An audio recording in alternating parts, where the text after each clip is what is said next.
Hello दोस्तों, तो आप लोग जान चुके हैं कि यहाँ के हम एक टीचर से बात किए, यहाँ उजाला जी से बात किए, तो हमको बात करने से ये लगा कि यहाँ के टीचर भी पढ़ाने में काफ़ी उत्साहित है और काफ़ी यहाँ के टीचर जो हैं बच्चों के लिए काफ़ी कुछ कर रहे हैं। तो आइए बात करते हैं। और यहाँ के कुछ जो टीचर हैं तो ये हम तो पहले से जानते हैं, ये दीपक सर हैं। तो हेलो दीपक सर, कैसे हैं आप? जी बहुत बढ़िया है। तो ये बताइए कि आप लोग ने यहाँ टेस्ट का आयोजन किया, जैसे ही आयोजन किया हमको पता चल गया तो हम यहाँ पे पहुँच गए। तो ये बताइए कि किस चीज़ का टेस्ट है? धन्यवाद बहुत बहुत जो आप यहाँ पर आए और हमारे कोचिंग के बच्चों को दिखाए लोगों को कि इस तरह के हमारा कोचिंग है यहाँ पर और किस तरह का यहाँ पे बच्चे जो है कितने ज़्यादा भीड़ संख्या में यहाँ पर आते हैं और हमारे जितने यहाँ पर जो लोग पढ़ाते हैं उनसे मिले। बहुत बहुत धन्यवाद इसके लिए। और जो इस टेस्ट के बारे में बात कहा जाए तो टेस्ट ये इसलिए होता है क्योंकि हम लोग एक साल के अंतिम महीना में एक बहुत बड़ा, ऐसे तो हम लोग हर मंथली टेस्ट लेते हैं, लेकिन ये साल के अंत में हम एक बहुत बड़ा टेस्ट लेते हैं जिसके बाद बच्चों को उत्साहित करने हेतु एक बहुत बड़ा प्रोग्राम रखा जाता है और उसमें उन बच्चों को जो टॉप किए होते हैं उनको हम लोग पुरस्कृत करके उनका और भी हौसला को बढ़ाने का काम करते हैं। अच्छा, तो ये टेस्ट का आयोजन आप लोग हर एक साल करते हैं? जी हर साल। ये आप कितने सालों से कर रहे हैं सर, और कहाँ तक जाएगा? जी सर, जब तक हम लोग रहेंगे यहाँ पर तब तक ये सब होता रहेगा और जो है ये लगातार 2-3 सालों से ऐसा प्रक्रिया चलती जा रही है। तो आप लोग देख पा रहे हैं कि यहाँ पे सारे टीचर जो हैं, हम तो 2 ही टीचर से बात कर पाए और टीचर नहीं आए हैं और सारे टीचर यहाँ पे जो है काफ़ी उत्साहित टीचर हैं। तो हम और बात करते हैं। तो अब ये बताइए कि आप बच्चों को भविष्य के लिए क्या कहना चाहते हैं? बच्चों के भविष्य के लिए हम यही कहना चाहेंगे कि देखिए बच्चे, आप सभी को अगर एक मौका मिला है 10 क्लास में पढ़ने का तो आप पूरा जी जान लगा कर पढ़िए, क्योंकि एक बार ये मौका चल जाने के बाद आपको पुनः मिलने वाली नहीं है। तो पूरा हो सके तो जितना हो सके आप अपनी पूरी ताकत लगा के पूरी पढ़ाई कीजिए और इस मुकाम में आप अव्वल नंबर हासिल कीजिए। अच्छा, तो आप लोग जान या नहीं रहे हैं, लेकिन हम तो इनको जानते हैं पहले से, ये किसी नाम का मोहताज नहीं है। तो हम ये दीपक जी आपके बारे में हम सुने हुए हैं काफ़ी कि आप काफ़ी राजनीति में इंटरेस्ट रखते हैं। हाँ। ये बताइए कि एजुकेशन के लेकर आज की सरकार से आपको क्या कहना है? आज की सरकार जो है एजुकेशन के नाम पे वोट भले ले रही है, विकास के नाम पे सब चीज़ के नाम पे भले वोट लिया जा रहा है, लेकिन वोट लेने के बाद जो है एजुकेशन पे जिस तरह का ध्यान देना चाहिए उस तरह का ध्यान नहीं दे पा रही हैं। और शिक्षा में थोड़ा बहुत बिहार में सुधार किया गया है बिहार सरकार के द्वारा, लेकिन अभी भी जो है बच्चे हम लोग के यहाँ बहुत बेरोजगार हो रहे हैं और इस शिक्षा की ही कमी की वजह से हो रही है और कोई नहीं है। और यहाँ से आप लोग देख ही रहे होंगे कितने लड़के जो हैं 10वीं 12वीं के बाद सीधे बाहर जाके कमाने में लग जाते हैं। ये हमारे लिए बहुत ही दुर्भाग्य की बात है। कहा जाता है ना, शिक्षा है। अच्छा, तो ये दीपक जी ये बताइए कि जो बीपीएससी से सिलेक्शन होगा अभी न्यू टीचर का, तो इनके लिए आप क्या कहना चाहते हैं? ये टीचर अच्छा है या पहले से बेहतर है या कि इनको और अप्रूव करना चाहिए? ये नहीं, एक्चुअली मुझे जहाँ तक लग रहा है कि अब जो भी नए टीचर्स का बहाली हो रहा है इन द गवर्नमेंट सेक्टर, ये सब अच्छे होंगे और इन्होंने बहुत मेहनत के बल पर और अपनी काबिलियत के दम पे वहाँ पहुँचे हुए हैं और मुझे लगता है कि जो भी नए टीचर की बहाली हो रही है ये बहुत अच्छे पढ़ाएंगे। अच्छा, तो ये बताइए कि जो भारतीय एजुकेशन सिस्टम को लॉर्ड मैकाले ने करप्ट करके वैसे बना दिया गया, जैसे ही संविधान लिखा उसमें एजुकेशन सिस्टम में कुछ ज़्यादा सुधार नहीं किया गया। तो ये बताइए कि आज टेक्नोलॉजी का ज़माना चल रहा है, आज AI का ज़माना चल रहा है, तो अभी एजुकेशन व्यवस्था में सुधार करना चाहिए नहीं? जैसे कि आप लोग जान रहे हैं कि 2019-18 में की नई शिक्षा नीति लागू कर दिया गया, लेकिन यहाँ पे 1 नेशन 1 इलेक्शन का बात किया जा रहा है, लेकिन 1 नेशन 1 एजुकेशन का बात क्यों नहीं किया जा रहा है? इसके बारे में आप क्या बोलना चाहते हैं? देखिए, ये बात सही है कि ये इलेक्शन की बात अलग है। ज़्यादातर मैं शिक्षा से बात करना चाहूँगा कि हमारे यहाँ शिक्षा की जो अभी स्तर है वो थोड़ा निचले स्तर पे है। हम लोग का अभी 10वीं क्लास का जो विषय है, मैथ वैथ जितने भी सब्जेक्ट हैं, अभी उसमें कोई बदलाव नहीं हुए हैं। हालांकि 10 साल पे ये सब्जेक्ट्स का जो सिलेबस है, चैप्टर है, उसमें थोड़ा सा इंक्रीजमेंट करना चाहिए, सरकार को बदलाव करनी चाहिए, लेकिन कोई बदलाव बहुत सालों से नहीं हो रहा है। बस बच्चा सेम पैटर्न का पढ़ाई करते चला रहा है जिससे उतना और ये जो अभी जो न्यू टेक्नोलॉजी इस दुनिया में पूरा छा जा रही है, पूरा तरीका से आगे बढ़ रही है, इस मुकाबले जो है हम लोग अभी निचले स्तर की पढ़ाई कर रहे हैं। हमें बहुत जल्दी इस पर ध्यान देते हुए आगे बढ़ने की और अच्छी टेक्नोलॉजी से भरी चीज़ों को अपने जीवन में उतारनी चाहिए और आगे बढ़नी चाहिए। तो और कुछ सवाल जाना चाहिए? अच्छा, तो दीपक जी ये नहीं लग रहा आपको कि आखिर स्कूल को होते हुए भी, सरकारी गवर्नमेंट स्कूल जो उसको होते हुए भी कोचिंग का जरूरत क्यों पड़ा? अगर कोचिंग पढ़ा ही तो कोचिंग वाले आपको नहीं लगता कि ये लूटने का काम करते हैं बच्चों से पढ़ाई करना? तो मैंने काफ़ी कोचिंग में गया, इंटरव्यू लिया, टीचरों से मिला, तो मैंने काफ़ी कोचिंग को जाना कि वहाँ पे फ़ी कैसा होता है। तो आपके यहाँ फ़ी का क्या मैनेजमेंट है, कितना फीस है? एक्चुअली कोचिंग की ज़रूरत ही नहीं पड़ती। अगर स्टार्टिंग से ही हमारे विद्यालयों में, सरकारी विद्यालय में अगर अच्छी पढ़ाई होती तो कोचिंग की ज़रूरत ही नहीं पड़ती।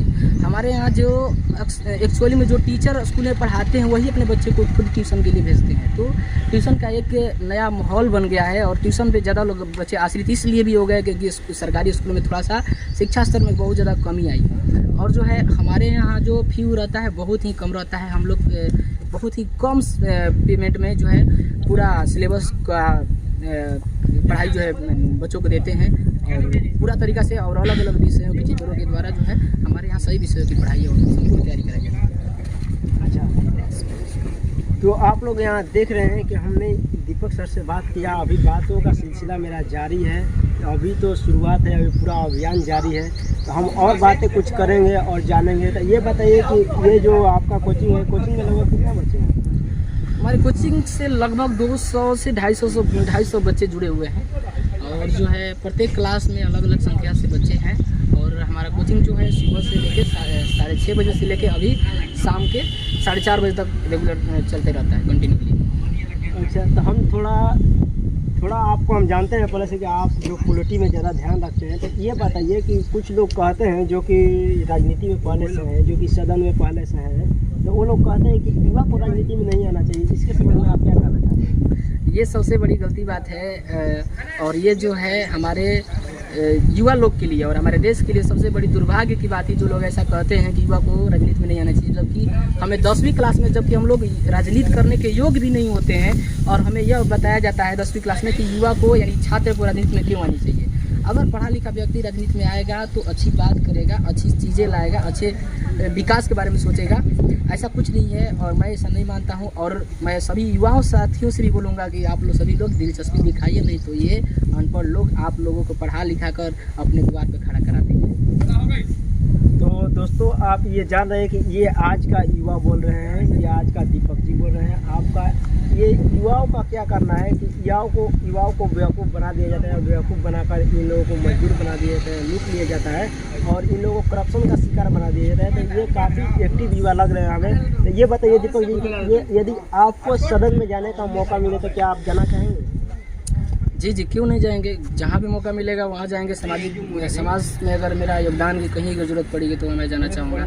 और मैं अक्सर इस बातों में रहता हूँ। मेरा पूरा ध्यान पढ़ाई के बाद दूसरा नंबर पे हमेशा सामाजिक कार्य पर ही रहता है कि मैं समाज को बेहतर से बेहतरीन बनाऊँ। और मेरा काम भी एक अच्छे समाज निर्माण का है, तो मैं अक्सर इसमें रहूँगा। जहाँ भी मुझे ज़रूरत पड़ेगी मैं जाऊँगा। जहाँ भी मुझे कुछ देना लगता है कि यहाँ चीज़ जैसे मुझे बताना चाहिए तो मैं वहाँ बताता हूँ। जैसे अभी यह हो गया शौचालय योजना, जिस तरह से सरकार लाई थी पूरी तरह से फ्लॉप हो गई। इसकी वजह से बस एक छोटी सी प्रॉब्लम थी। इतना जब 12-12 हज़ार रुपया देकर शौचालय जो बनवाया था लोगों का सरकार ने, बस 3,000 रुपये का एक आराम से रख लेता स्टाफ ना, खाली वो भी महीने में एक बार करवा देता कि जाके सभी जितने लोगों को हमने दिया है पैसा 12 हज़ार रुपये एक बार चेक करवा लेता कि सभी लोग के पास घर पे ये शौचालय है कि नहीं है। तो आज जो है सबके घर पे शौचालय होता है। बस एक शौचालय पर 4 पैसा निकाल के, यानी 48,000 60,000 रुपये एक ही शौचालय पर निकाला गया। यानी 5 शौचालय का पैसा एक ही शौचालय को देखा कर निकाला गया। इस तरह से भ्रष्टाचार और करप्ट नहीं होता। अगर सरकार ने इस पर थोड़ा सा ध्यान दिया था तो अपनी योजना बनाने के बाद इस तरह का जो संचालन बढ़िया से नहीं कर पाते हैं, इसके बाद योजना फ्लॉप हो जाता है। और ये छोटे स्तरों पे जो लोग कर देते हैं और इस पर थोड़ा सा सरकार को ध्यान देना चाहिए कि जो भी योजना लाए उसको पूरा तरीका से पब्लिक के द्वार तक, घर तक पहुँचाए। अच्छा, तो हम आपसे एक बात पूछना चाहते हैं कि यदि आप सरकार के किसी अंग का हिस्सा बने, मानिए कि आप तो उतना ऊपर जा नहीं सकते हैं, हम लोग मिडिल क्लास से हैं, तो है ये तो जो आज का सरकार है ये अमीरों का सरकार है। तो अगर आपको सरकार के अंग का हिस्सा बना दिया जाए, मानिए कि किसी सेक्टर से आप मतलब कि निर्वाचित हो जाते हैं, तो आप अपने समाज के लिए क्या करेंगे? सबसे पहले अपने समाज की बुराइयों को ख़त्म करना चाहूँगा। बहुत सारे जो चीज़ें कुरीतियाँ फैल रही है, बहुत सारे यूट्यूबर जो है गाना देते हैं, कैसनों का गाना बनाते हैं, हमारे समाज को गंदा किया जाता है। इस पर मैं पूरा ध्यान देता हूँ। और जितनी भी योजनाएं जो आ रही है, जो पब्लिक को पता भी नहीं चलता है, सबको मैं जागरूक करने पर काम करूँगा कि आप लोग का ये जो चीज़ें आ रही है आपके पास पहुँच नहीं पा रही है, और इस पर आपको ध्यान देना चाहिए, आपको जागरूक होना चाहिए इस बात में, ताकि वो लोग अपने हक के लिए लड़ाई लड़ सके और उससे अपने इस्तेमाल भी कर सके। अच्छा तो दीपक जी ये बताइए कि आज का छोटा जो बच्चे आज का जो छोटा बच्चे हैं ये सोशल मीडिया पर काफ़ी एक्टिव रह रहे हैं, ये अश्लील कंटेंट बना रहे हैं, जैसे कि आप इंस्टाग्राम फेसबुक यदि आप देखते हैं तो सुनते भी हैं, तो इसके बारे में क्या कहना चाहते हैं कि आज का युवा पीढ़ी को पढ़ने के बजाय सोशल इन्फ्लुएंसर बनना चाहता है, और उसमें भी बनना चाहता है तो कोई इस तरह स्किल नहीं दिखा रहा है, सिर्फ वहाँ पे डांस कर रहा है, मुजरा कर रहा है, तो क्या ये सही है? देखिए ये सोशल मीडिया अच्छी भी है और एक तरह से देखा जाए तो बुरी भी है। तो सोशल मीडिया का सही उपयोग जो है बच्चों को करना चाहिए, और सही उपयोग लोग नहीं कर पा रहे हैं। हम लोग आज का युवा पीढ़ी जो है बहुत जल्दी जो है अश्लील वीडियोस, अश्लील फ़ोटो इस सब बनाने में लग जाते हैं, और ये लग कर जो है थोड़े से लालच बन जाते हैं, और लालच बन के अपना भविष्य ख़राब कर लेते हैं। इस तरह से चीज़ें नहीं आनी चाहिए, क्योंकि सब कुछ से ज़्यादा पैसा सबसे आपकी ज़िंदगी में सबसे जो कीमती चीज़ है वो है आपका इज़्ज़त और आपकी प्रतिष्ठा और आपकी इंसानियत, और ये हम अपनी इंसानियत को कोई बेचना नहीं चाहिए, ना ही चुनाव में और ना ही अपनी ज़िंदगी अपनी पर्सनल ज़िंदगी में। इंसानियत इज़ द बेस्ट, और कभी इसके साथ कोई भी खिलवाड़ नहीं करनी चाहिए। अच्छा तो दीपक जी हम अभी और आपसे काफ़ी बातें करेंगे, आए हुए हैं तो अभी कुछ कैमरा के सामने करेंगे, कैमरा के बाद भी करेंगे, आपसे तो बातचीत होती रहती है, तो और कुछ सवालों का आप मुझे जवाब दीजिए। आप ये बताइए कि जो आने वाला फ्यूचर है, ये जो आने वाला फ्यूचर है, जैसे कि एजुकेशन सिस्टम मानिए कि सरकार चेंज करने पर ध्यान दे रही है, लेकिन सरकार ये बात हमेशा कह देती है कि ये जो है कि मतलब सरकारी काम है धीरे धीरे होगा, तो हम मानते हैं कि सरकारी काम है धीरे धीरे होगा, लेकिन जब वही सरकार नाली बनवाना होता है तो वो सरकारी काम धीरे धीरे करती है, लेकिन हम यदि सड़क पे चलते समय अगर थोड़ा सा भी मिस्टेक करते हैं तो हमारा चालान कट जाता है, तो वो भी सरकार का काम है, वो इतना फास्ट क्यों हो जाता है, और ये नाली बनवाने वाला काम क्यों इतना नहीं? सही बात है। देखिए आजकल बहुत सारा दिक्कत है। देखिए पहली बात ये दिक्कत है कि अगर आप कोई मोटरसाइकिल जो खरीदने के बाद जो है ड्राइविंग लाइसेंस मांगा जाता है ट्रैफिक पुलिस के द्वारा, तो मोटरसाइकिल उसी को दिया जाए ना जिसके पास ड्राइविंग लाइसेंस हो। अगर ड्राइविंग लाइसेंस बनवाओ किसी दूसरे का गाड़ी चलाकर, पहले तो कोई भी व्यक्ति अपना गाड़ी चलाकर सीखता नहीं है, बहुत पहले सीख गए होते हैं पुरानी गाड़ियों से, तो पहले उनको ड्राइविंग लाइसेंस तभी गाड़ियाँ दे। और जो है कितने लोग मारने लगते हैं 3 व्यक्ति न बैठ जाओ, 3 व्यक्ति न बैठ के जाओ, तो 3 व्यक्ति को के लिए बड़ा सीट क्यों बनवाया जा रहा है? 2 ही के लिए बनवाता कंपनी लोग। तो और बेचने पे कोई पाबंदी नहीं है, गाड़ी कितना ही बेचा जाए, लेकिन इस्तेमाल करने में दिक्कत है, तो थोड़ी सी प्रॉब्लम आती है ये सब चीज़ों का। जो चीज़ें वो लोग कर दिए होते हैं, बना दिए होते हैं सिस्टम फालतू का, वो जो है एक्चुअल में जहाँ से बनाना चाहिए, जिस जड़ तक से बनाना चाहिए वहाँ तक नहीं बना रहे, बस ऊपर बना दे रहे हैं, जिसकी वजह से क्या हो जाती है, प्रॉब्लम हो जाती है, आम जनता को भी हो जा रही है और उन्हें भी होती रहती है फालतू। जैसे कि ये बताइए कि जैसे कि रोटी कपड़ा और मकान सारे व्यक्तियों का ये नैतिक मतलब है कि जरूरी है, ठीक है, महत्वपूर्ण चीज़ रोटी कपड़ा और मकान। तो ये बताइए कि अगर आप मार्केट से तेल खरीद के ला रहे हैं उस पर GST दे दिए, नमक खरीद के ला रहे हैं उस पर GST दे दिए, पॉपकॉर्न खरीद के ला रहे हैं उस पर GST दे दिए, मक्का खरीद के ला रहे हैं, लेकिन अब आप उसको भूंज रहे हैं और उसमें मसाला डालेंगे, तेल डालेंगे, उस पर आपको GST देना चाहिए। देखिए ये GST जो है, अभी जो मैंने देखा अभी हाल ही में निर्मला सीतारमण जी ने गाड़ी ओड़ी में कुछ बेचने पर 18% का उसमें भी GST ले रही है। जिस तरह से जो कोई गाड़ी अगर 1 लाख का 5 लाख की गाड़ी जो है 1 लाख की बेची जा रही है, तो उसमें जो है 90,000 तक का GST ही हो जा रहा है शायद, कुछ नहीं मान लीजिए कोई गाड़ी खरीदा गया 10 लाख का, 5 लाख का बेचा जा रहा है, 5 लाख का गाड़ी में अगर बेचा जा रहा है तो 18% 90,000 GST ही हो गया। इस तरह से थोड़ा सा जो बेचेगा उसको होगा क्या मतलब फ़ायदा ही होगा। तो कुछ जो चीज़ें सिस्टम सरकार जो लगाती है उसको थोड़ा सोच समझ के लगानी चाहिए। कोई भी जैसे किसान नीति लगा दिया गया, लागू कर दिया, फिर वापस लिया गया, तो सरकार है, भारत सरकार है, ये कोई छोटी देश का कोई सरकार नहीं है कि बस थोड़ा सा मिस रह जाते। कोई भी योजना लगाने से पहले या कोई भी नियम लगाने से पहले उसके बुराइयाँ और अच्छाइयाँ दोनों पर ध्यान देते हुए, दोनों पहलुओं पर को ध्यान देते हुए किसी भी कदम को उठानी चाहिए। अच्छा तो ये बताइए दीपक जी कि हम आपसे ये पूछना चाहते हैं कि ये जो बोतल का पानी होता है बिसलरी का, ये 20-20 रुपया का बेचा जा रहा है, जो कि इस पे ये फिक्स रेट है, लेकिन किसानों को अनाज फिक्स रेट पर नहीं देते जा रहा है, एमएसपी पर नहीं दिया गया है। मानिए कि कोई किसान उपजा रहा है कोई भी अनाज, तो इस पे फिक्स रेट नहीं दे रहा है सरकार, तो ये किसानों के लिए मतलब कि सरकार का दिक्कत का बात है या नहीं है? क्योंकि पानी जब 20 रुपये में बेचा जा रहा है, तो इसके लिए भी फिक्स रेट लाना चाहिए अनाजों के लिए, एमएसपी जी जी लाना जी, चाहिए। बहुत ही अच्छी बात कहा आपने। देखिए, ये किसान इस चीज़ के लिए लड़ाई लड़ा है कई बार, और कई बार जो है पुलिसों के द्वारा धक्का देकर उसे बाहर कर दिया गया है, जो कि बहुत गलत बात है।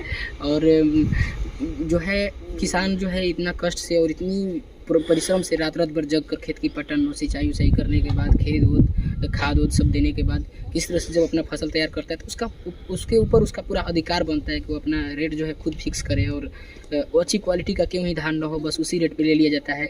ये कहीं ना कहीं बहुत दिक्कत है, क्योंकि उसको भी अधिकार होना चाहिए जिस अपनी संपत्ति पे, कि मैं इस संपत्ति को इस हिसाब से बेचना चाहूँगा और बेचूँगा। ये बहुत अच्छी बात नहीं है, ये फिक्स रेट होनी चाहिए, और सरकार ही कुछ फिक्स रेट कर दे ऐसा कि जिसमें किसान को क्या हो, सुगमता हो, सुलभ हो जाए, बस यही बात है। जी हाँ दोस्तों, तो आप लोग देख पा रहे हैं, आप लोगों ने सुना ये इंटरव्यू, ये दीपक सर थे, ये लाइफ चेंजिंग कोचिंग सेंटर का संचालक थे। ये इनको बातों से काफ़ी ये अनुभव लग रहा है कि ये काफ़ी अनुभवी व्यक्ति हैं। तो और मिलते हैं यहाँ का और टीचरों से, और जानते हैं यहाँ के तत्काल खबरों के बारे में। ऐसे तत्काल खबरें जानने के लिए यहाँ पे इस चैनल को सब्सक्राइब कीजिए। यदि फेसबुक और इंस्टाग्राम पे देख रहे हैं तो आप फॉलो करना बिल्कुल ना भूलिए। मिलते हैं नेक्स्ट स्टूडियो में, नेक्स्ट कंसेप्ट में, नेक्स्ट व्यक्ति के साथ। तब तक के लिए जय हिंद, जय भारत, जय बिहार, जय बिहारी।